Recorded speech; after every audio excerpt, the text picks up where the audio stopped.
C'est sur son compte Twitter que le président de la République du Cameroun, son Excellence Paul Biya, fait l'annonce spectaculaire. Ce 3 octobre 2019, le chef de l'État du Cameroun a donc décidé ce jeudi de l'arrêt des poursuites pendantes devant les tribunaux militaires contre 333 personnes arrêtées et détenues pour des délits commis dans le cadre de la crise dans les régions du nord-ouest et du sud-ouest du Cameroun. Une information qui sera par la suite formellement officialisée par un communiqué du ministre d'État, secrétaire général à la présidence de la République, Ferdinand Ganga. Le document, signé ce 3 octobre 2019, précise bien que le président de la République, son Excellence Paul Biya, a décidé d'arrêter les poursuites contre ces prévenus interpellés dans le cadre de la crise anglophone. Une décision qui intervient après d'autres de même nature prises alors que se tiennent les assises du grand dialogue national convoqué par le chef de l'État. Une traduction de la volonté constante du président de la République de permettre à ceux de nos jeunes compatriotes de ces deux régions désireux de renoncer à la violence, de revenir dans le droit chemin et de pouvoir de nouveau participer à la grande œuvre de construction nationale. Une décision qui, après fouille minutieuse, n'est pas une surprise. Le chef de l'État du Cameroun, dans son adresse à la nation le 10 septembre dernier, avait déjà posé les conditions préalables d'une telle mesure visant à élargir des personnes interpellées dans le cadre de la crise anglophone.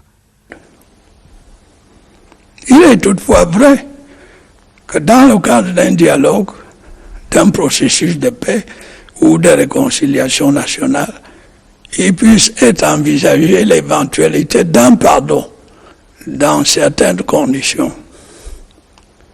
Il est tout également vrai qu'au terme de notre Constitution, le chef de l'État est habilité à user d'un droit de grâce que j'ai adressé lors de ma récente prestation de serment, une offre de paix aux membres des groupes armés.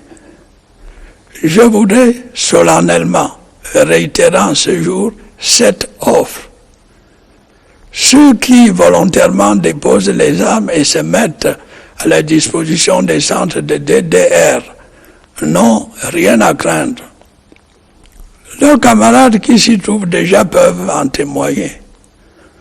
En revanche, ceux qui persisteront à commettre des actes criminels, à violer les lois de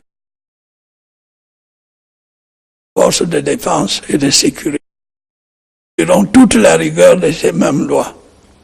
Fidèle donc à sa parole, Paul Biya vient de démontrer à suffisance sa volonté, celle de préserver le Cameroun du chaos et de continuer à œuvrer, tel un apôtre de la paix, à la stabilité et au bien-être du peuple camerounais.